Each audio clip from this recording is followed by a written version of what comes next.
Oh, hey, Chris. Hey Chuck, how are you? Yeah, I'm doing pretty darn well. And yourself? I'm all right. People are not going to know that we're recording this on the same day as the last one because you're now wearing a hat.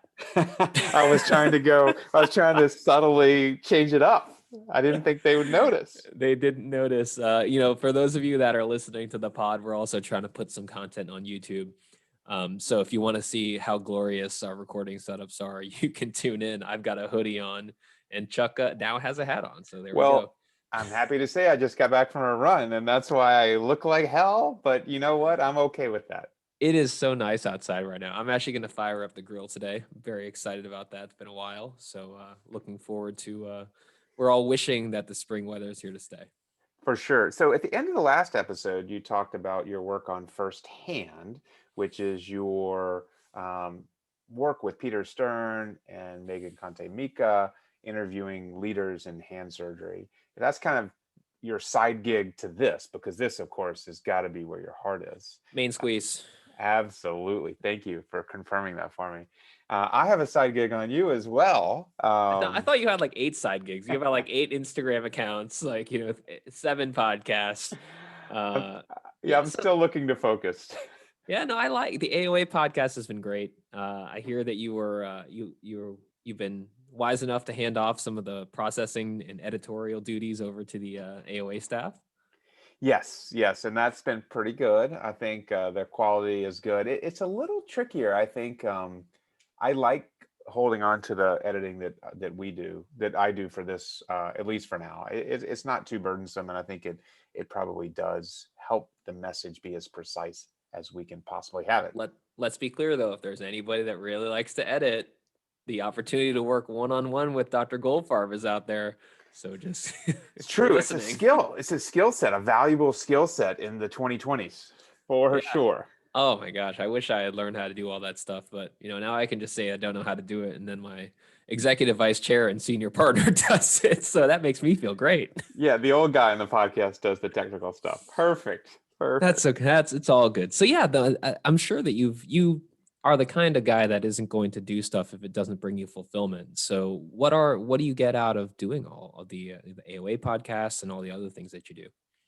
Well, this and the AOA podcast are just fun. I think they're fun, and we talk about interesting things. I meet new people, and I do think it's interesting. And maybe obviously, I'm seeing it through my eyes, but I think this is good for the AOA. It's another way for the AOA's message of leadership, among other messages, to get out there.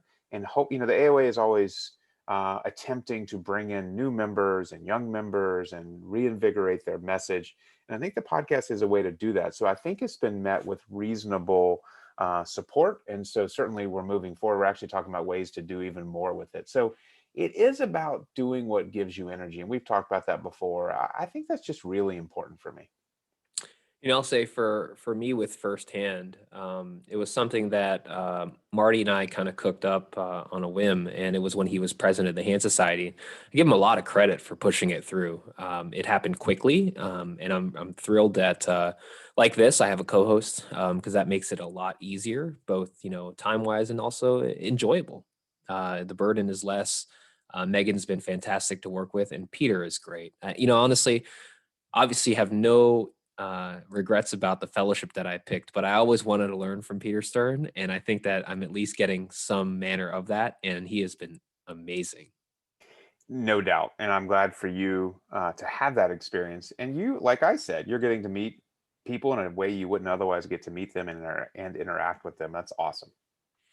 Yes, it's been fun. I look forward to seeing kind of where it goes, and eventually, I'd like to pass the torch because I think it's a great opportunity for young people to to meet the greats. So we'll see where it goes. Absolutely. Any reviews to share? Yeah, so we've got a great review from one of our friends in Texas. This is from Aaron Smith. Hopefully everything's thawed out, pipes intact, etc. I had the broken or burst pipe situation in our house 4 years ago. That was misery. I So remember. shout out to all the Dallas folks and Texas people. Hope everything's okay. But Aaron Smith, thank you for the 5-star review. And in classic Texan fashion, he starts it by saying, "Y'all's podcasts are my favorite to listen to on my 30-minute commute to work." She's an OT. in CHT. I first heard your interview on Hand Therapy Heroes, so shout out to Susan for that. Thank you, and was amazed by your knowledge in the field. I especially enjoy hearing Macy talk. I think if I lived in St. Louis, we would be best friends. More therapy talks in the future, I hope. I agree, and congratulations to Macy. I know that she's on leave right now. She just had a little one. We look forward to having her back at some point. Absolutely. And Aaron, we agree with you. We're lucky to count Macy as a friend and look forward to her returning and jumping back in. Yes, fantastic. So, also, maybe we can say it on the air and it'll come true. The American Society for Hand Therapy has their meeting in October, and it's in St. Louis, provided that there's going to be an in-person component. And when I was talking with some of the program committees members, and I plugged a live upper hand recording with audience participation. So I hope for our sake it comes true, because I think that'd be a lot of fun. It would be a lot of fun. And I have a vision of you on stage with one of those t-shirt bazooka guns shooting upper hand t-shirts, which don't exist currently, into the crowd. It could be super fun. Yeah, if we shot coffee mugs out, that just would end in heartache. So yes, that's been a life dream ever since watching that. I took a year off and did research in Houston, and the Rockets had Yao. They were amazing at the time. Yao and McGrady and Shane Battier, that team. And I remember going to the Rockets games at the Toyota Center and wishing that I could fire off that t-shirt cannon. So the dream is there, Chuck. Hopefully you can make that come true. We are going to do our darndest. That is really funny. If anybody wants to sponsor the upper hand t-shirt cannon, handpodcast@gmail.com. It's so funny. It always cracks me up because we all have the same response. Everyone wants that free, really crappy t-shirt, even though it's just, going to be terrible. It's obviously it's a triple XL. Why else would they be giving it away? My last, I think one of the last pre-pandemic trips, I was fortunate enough to go to Washington, D.C. for a fly-in for the Hand Society for the AAOS Political Action Committee. It was fascinating, that trip. And as part of the process, we ended up going to a Wizards game. Some people still call them the Bullets, but the Wizards. And I caught a t-shirt. The first time I'd ever caught one. It's a triple XL. I think I'm turning it into a pillowcase for my son. But I love that. That's awesome. Yeah, remember those days? Could travel. They're still waiting for that to come back. All right, tell me about a case. Oh, so I alluded to this when we were recording the last episode. Did a really interesting tendon transfer for a patient with, unfortunately, a very tough injury. So a medial cord injury to the plexus after a shoulder dislocation, essentially a proximal humerus fracture dislocation, with prolonged time to reduction. And obviously the bone has healed up nicely, but has a high median, high ulnar kind of deficit. She did fantastic. Worked with our colleagues in Athletico for hand therapy. So shout out to Jamie Jamie Findice now. She got married, but did a great job with therapy. Got those joints nice and supple, and then we were having the discussion about doing a nerve-based reconstruction, potentially using something from the radial nerve, versus doing a tendon transfer-based reconstruction. And it was a lot of discussion, and I honestly steered her towards the tendon transfers because I thought that was going to be the more reliable outcome for her. Just like you talked about your PRC patient last episode, being a smoker, that makes it hard to heal a fusion. Being 70 makes it hard to recover after a nerve transfer, especially that nerve transfer, radial to median, which is going to take quite some time. But we ended up doing some tendon transfers and did it wide awake, which was great. She was a trooper, was an active participant in the surgery. And honestly, we wanted to have our hand therapist, Jamie, join us in the OR, but obviously with COVID stuff, that was not possible. But we FaceTimed her with the patient's permission.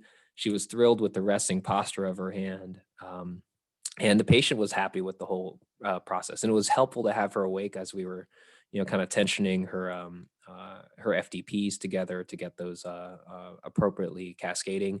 And then just to show her, even without any formal therapy yet, how to activate her tendon transfer, which was pretty fascinating. And she had done a lot of prehab too, which helped. That is really interesting. So I haven't done a wide awake tendon transfer, and the benefits are obvious. Do you still overtension slightly? Because I always tend to overtension. Did you still do that? Yeah, still over tension slightly. Honestly, I do start them moving pretty quickly. We're actually going to start her moving pretty soon within the first, 10 days or so. Yeah, I think because she's a pretty astute patient and I can trust her and I trust her therapist. And I think that's a big advantage. But yeah, I still slightly over tension. I really do feel that the psychological-ish component of having the patient participate gives them even more skin in the game than they would before because they see how hard you're working. They feel like they were part of that process and they went through it. I think for anybody who is considering doing um, tendon transfers wide awake, just like they tell you in the videos, make sure you anesthetize not only where you're going to be making your incisions, but also the path that you're going to be transferring the tendon. I think we take for granted some of the subcutaneous kind of maneuvers that we do under that when you're tunneling things and how much that can bother patients. And then also, when people are awake, every spread, if you're not, as you're deeper and you're past the skin, you got to be really technically on it. And this is all while trying to entertain the patient as well. So it can be challenging in different ways. Yeah, that leads me to actually three comments. Chris has recently given me very appropriate guilt about my emails because it's always two things. Number one, number two. This is three things. I may not remember all three, but we're starting with three things. The first one is yes, when we do local only surgeries, especially a carpal tunnel, I really emphasize to the fellows you have to avoid those wide spreads as you're going distal in the tunnel, and you have to be very precise. I think that's a great point. The second point is that when I do triggers, it for me, I do the trigger release and I tend to just pull the tendon up into the wound and make sure there's no obvious constriction. Traction tenolysis. The traction tenolysis examination, whatever you want to call it, patients don't love that when they're wide awake. No, they don't. No, they don't. And the third thing is I've settled into a pretty good routine, which is really interesting to me. So at the end of each big OR day, I now have between 2 and 4 on average local only cases. The nurses said to me last week, "Oh, I'm so glad you only have one of these for each of your rooms. When it's two in each room, it's so much more work for us." I think they work hard entertaining the patient. And so it's Yeah. interesting. Yeah, no, I think I've done it for so long in the facility where I work. We work at different satellites, and they're just so used to it, and they know which nurses like that part of it, and it's enjoyable because I know when certain nurses are up there, my showmanship can go down substantially. I can actually just talk to the resident or fellow, so it's great. So shout out to Dee Dee. Thank you for talking to all of my patients during surgery, and then also, I like to tease the residents and fellows quite a bit, and I tended to stop that at the early kind of portions of Wide Awake, but there are some patients that love it. They eat it up. They eat it up. So yeah, it's like they're watching House in real life. Well, they eat it up, and some of them jump in and give give the trainee grief, which is hilarious. Yeah, so come to our fellowship. We like people still, I promise. We're nice people. But yeah, so that was a great case, and I enjoy doing it. And obviously, it can be challenging for a number of reasons, but I think it's totally worth it. Absolutely. So why don't we polish off the this classic piece of literature that you authored? It's not in the New England Journal of Medicine, as you pointed out to me. So You thank you. can't you can't have everything. Yeah, but no, seriously, thanks Terry Light for the opportunity to write this up, and Mark Swankowski. I think Terry's the one who put me up for it, so thank you. Um, One really interesting article that only one article in the flexor tendon portion this year that I thought was really super interesting. Have you ever thought of using a coupler for a flexor tendon repair instead of a core sutures? I have not. And I don't know why that is. Whether I don't believe it can be low profile enough to work, whether I think a basic skill set for every fellow is learning how to do a tendon repair at a high level. But for whatever reason, I have not. Should I? I think this is really interesting. I mean, as much as I love the torture and the pleasure I derive from putting in 8 strands into a flexor tendon, using what they talk about a coupler device, which was a low profile stainless steel staple in each tendon stump bridged by a polyethylene thread.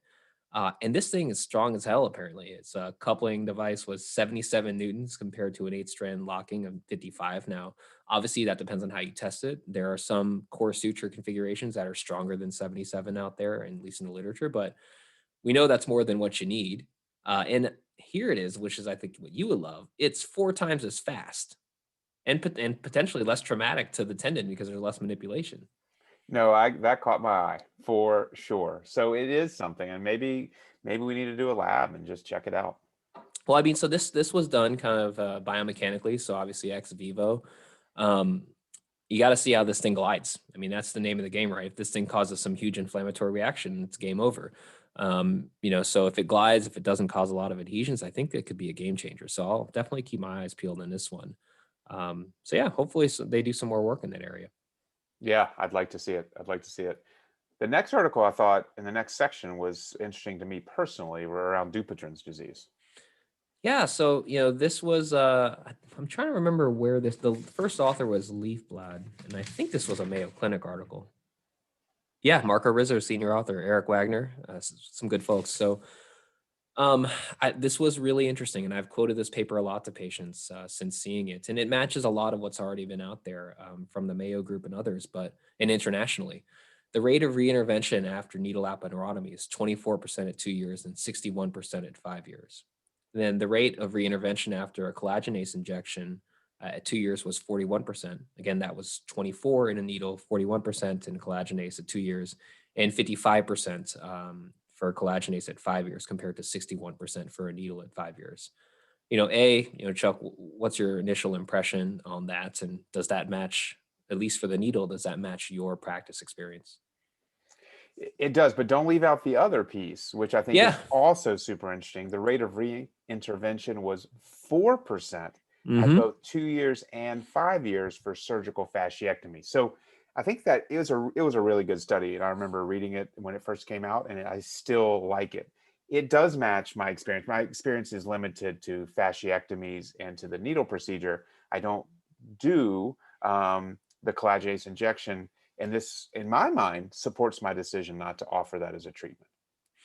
Yeah, I mean, I think that these are useful numbers when I talk to patients about a needle. Like say you got a 1 in 4 chance of it coming back within us having to do something else in the first couple of years. And I think that that's useful, just fact to have when you're talking to people. Thing that really caught my eye was that 6.7 times higher direct costs for collagenase compared to a needle. Now I know that we have people listening that love collagenase, and I think that clearly it's a viable treatment option. But with an increasing literature showing a lack of, I think, incremental benefit with honestly a substantial cost component, I don't know if we're going to still see collagenase on the shelf in 5 years. What do you think? Yeah, it's interesting. I mean, the value proposition is unclear at this point. And I think I would say to all those who feel like it is the best approach, we need to see the literature to back it up. I mean, at this point, I think we have to, because thus far, I haven't seen literature convincing me of the fact that it makes sense. And I think that for some practices in which they do a large enough volume, that can be a revenue source, just to be honest. And I think that, our practice is very different because we don't have that as a revenue source. So we kind of go based on how I was trained, the experience that we all have had individually. And then the fact that, patients tend to love this procedure, to be honest with you. I will shout out I can't remember the name of the company that makes Xiaflex. I think it's Endo. Great commercials with John Elway. It makes my counseling a lot easier with patients. I was like, hey, have you seen that Elway commercial? And they're like, yeah, it's what I have. I was like, yeah, exactly. Love it. I still haven't seen the Elway commercial, but they're doing something right for sure. So, trigger finger was the next area that I wrote about, and obviously a common thing that we see. And there were 2 studies I think that were interesting that looked at the risk for a deep infection post-op and whether that relates to a steroid injection that was given before surgery. So, before we dive in, what do you typically tell people in terms of they obviously COVID vaccine considerations aside, if they're getting a steroid shot and the symptoms don't get better and they want surgery, how long do you make them wait? I traditionally have always said 6 weeks. I think in reviewing this literature, which you so nicely summarize, I think I'll probably, at least mention the fact that we know up to 3 months can be risky. It's so incredibly uncommon that we see an infection, but this is real. These numbers are convincing. Yeah, I That's a very different number to give somebody, 6 weeks versus 3 months. Because then you're presuming that their symptoms have come back and they're painful. Now you're theoretically waiting longer. Doesn't mean you can't do surgery. It just means that the risk is higher. But if you look at the overall number of deep infections they had 12 deep infections out of 240 or 2,480 cases. So that's 0.5%. So the chances of that happening are still quite low. And we all know that, in terms of trigger, it's a clean elective procedure.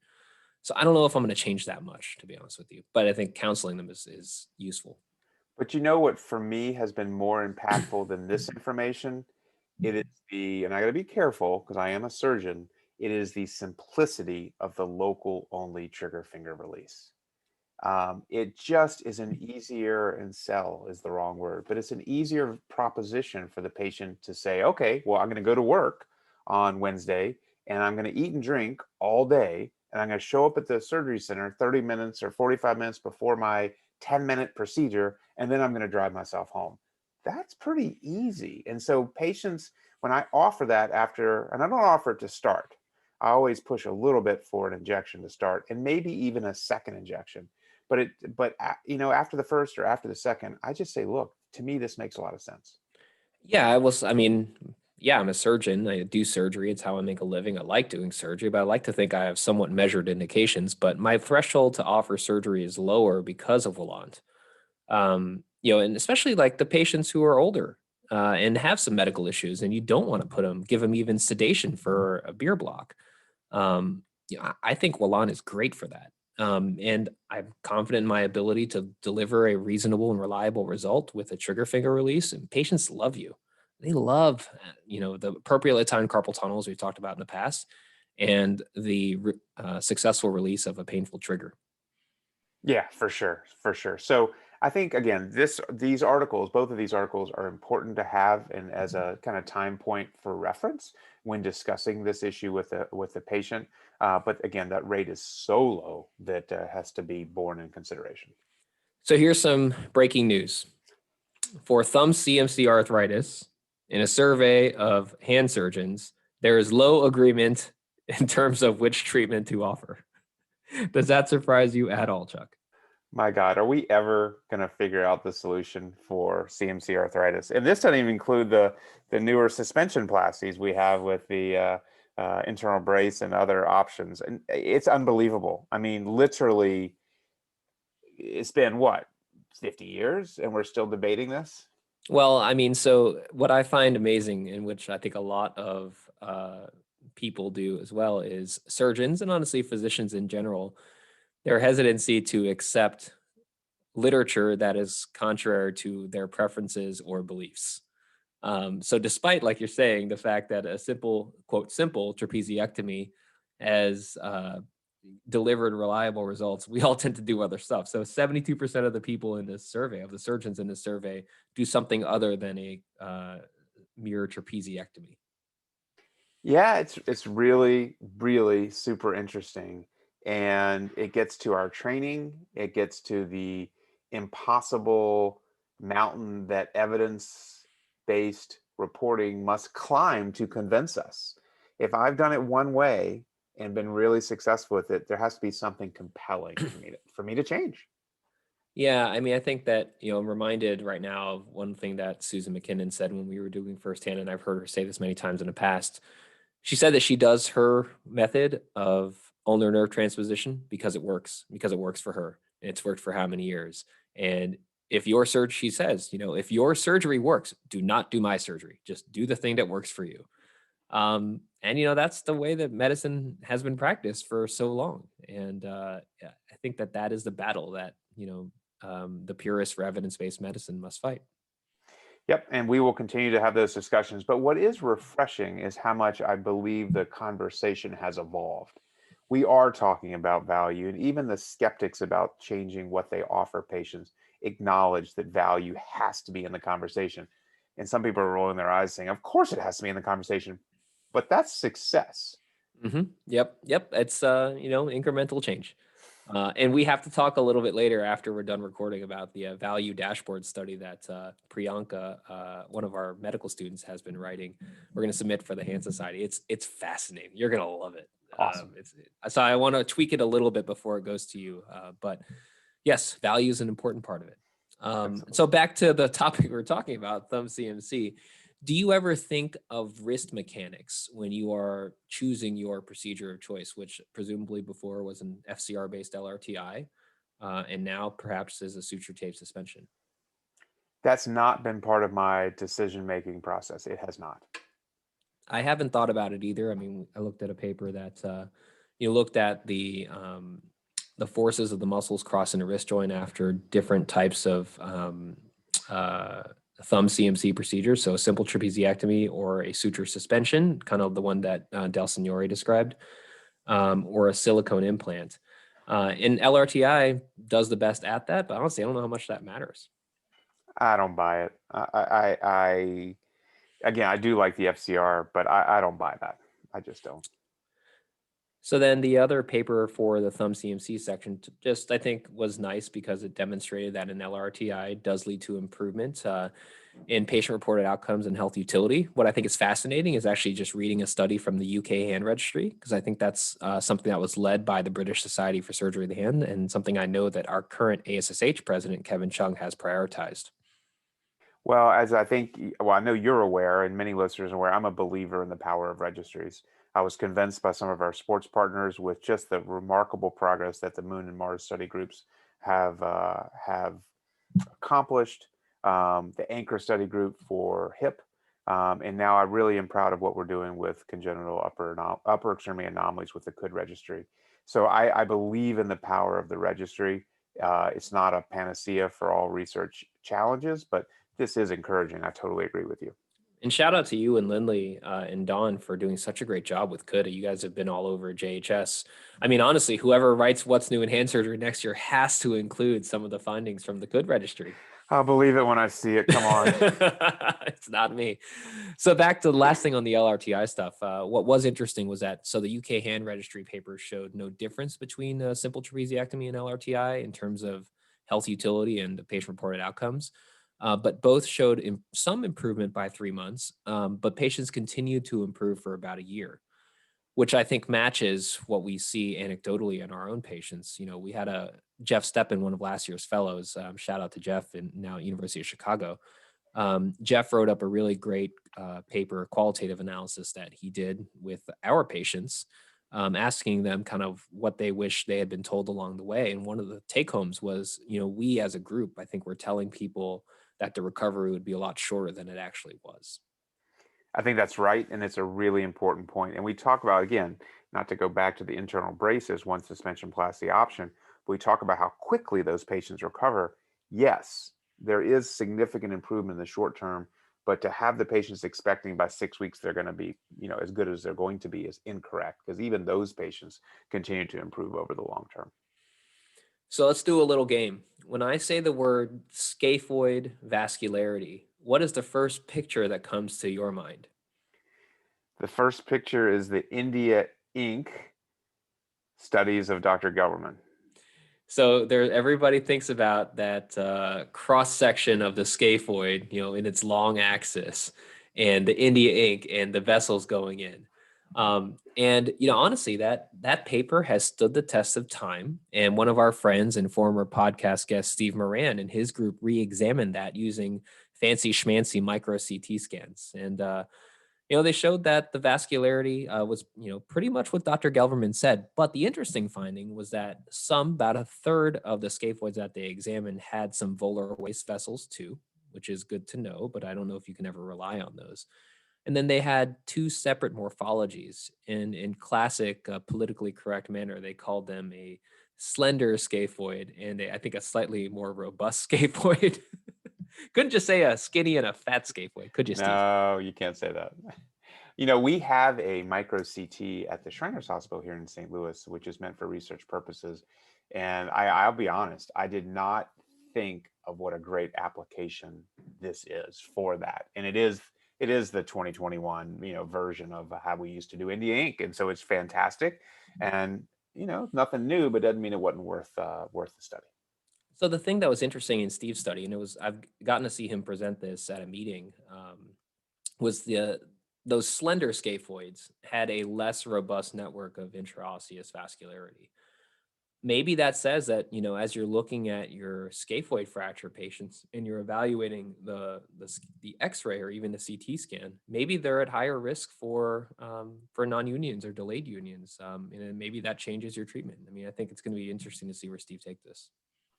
I wish there was some secondary indicator that we could come up with for those patients with the slender scaphoid or decreased vascularity, not requiring a micro CT scan or some other type of advanced study. Maybe we'll get there, but at this point, I think, my approach will remain, in general, treat the scaphoid non-union first with a non-vascularized approach and reserve the vascularized approach for a second treatment. That's not universal, but that's my general approach. Well, one of our plastic surgery colleagues here at Washington University, Mitch Pett, has been kind enough to join us for Hand Conference every week since he started. So thanks, Mitch, for that. It's been great working with you on that. When Mitch was a fellow at Curtis, he worked with Jim Higgins, looking at 21 patients who had the MFC or medial femoral condyle osteochondral free flap for proximal pole non-union. Now, out of that 21, they got 20 unions, which is fantastic. And there was only one reoperation out of a series of free flaps. That's pretty remarkable. And then the donor site morbidity, while there was some significant change, it didn't meet the MCID. So that's good. A minimally clinically important difference. But that concern for donor site morbidity and the concern for potentially having to reoperate is one thing or two things that really hold people back from utilizing the MFC. I mean, where do you see its role as in scaphoid non-union treatment? Not a primary role for me. It is in that patient that may have reasons to be skeptical that a non-vascularized procedure will be beneficial. In those patients with a very proximal non-union that could need cartilage to assist. Obviously, patients who may have failed previous treatment of some kind, but I'm not there yet. This is a big operation, and I'm not there yet. I mean, yeah, we were talking about value, and a free flap is it's a big surgery, and it's an expensive surgery. I'm glad that it worked well in this series, and I know there are a number of centers, including some of our partners, that like to use this surgery because it does work. But it is a big gun. Greg Summercamp just published an article talking about a palmar radiocarpal artery vascularized bone flap, and he reported 15 cases, all had humpbacks and an avascular proximal pole, and he went 15 for 15 in terms of union, which is great. Well, you can't argue with that. That's really, really impressive, getting all 15 to heal.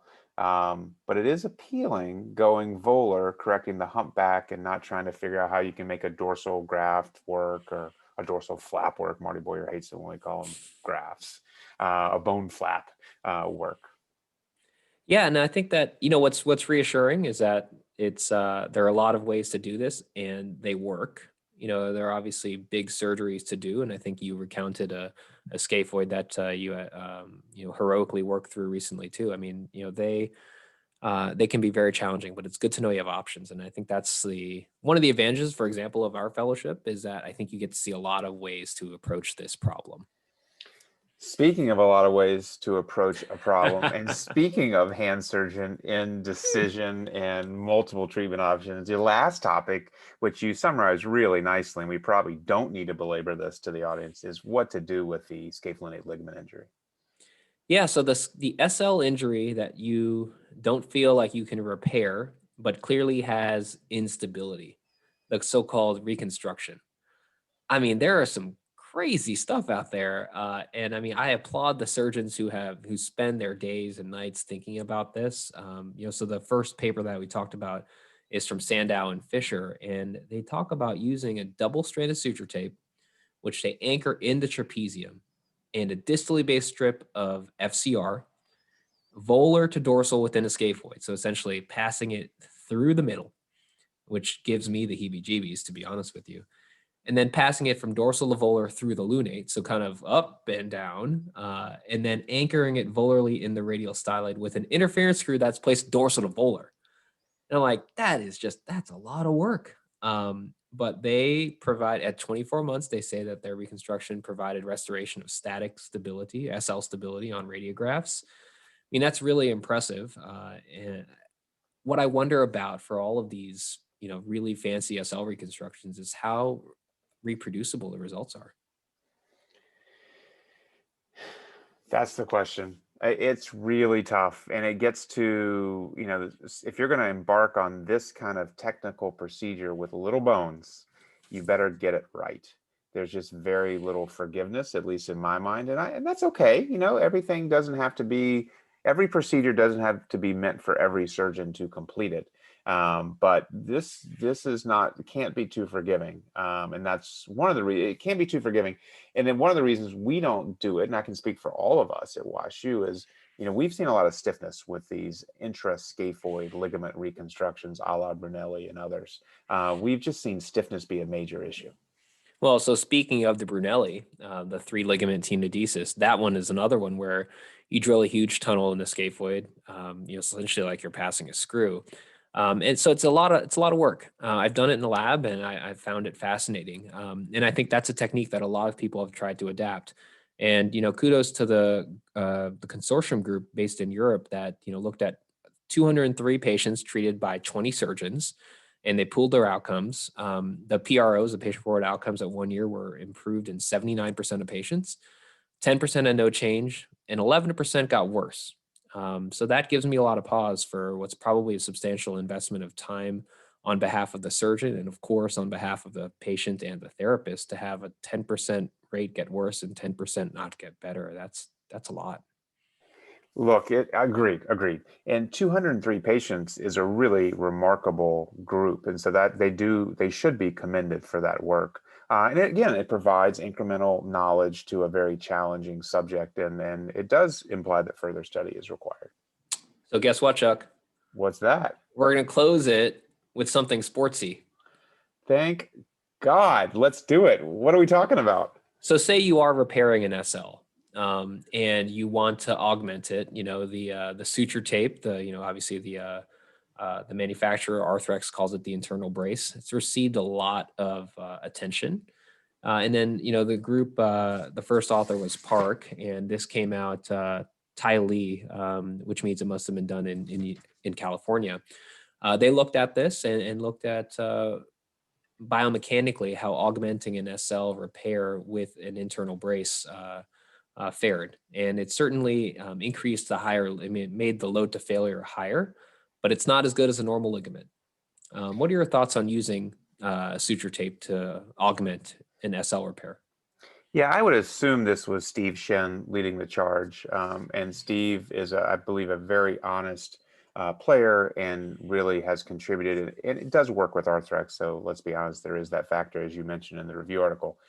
This has become my treatment of choice in scaphoid ligaments needing reconstruction. There are multiple reasons for that. I don't believe it's a panacea, but I do think it has a role. I like it best when there is still reasonable ligament that might have a chance to heal. I think it is overestimating its potential when there's just no ligament to heal. And I mean, what are we expecting? Are we expecting that the internal brace is going to last forever? And if you say no, then you add a little 2 millimeter strip of tendon graft. That's also just not super confidence inspiring. So it's another option. Yeah, I think the thing that, I kind of put this in the paper too. I mean, the thing that I always struggle with when you look at these SL biomechanical studies, that a lot of them just try to pull the scaphoid away from the lunate in one plane, radial to ulnar, and just try to see how much force it takes to pull them apart.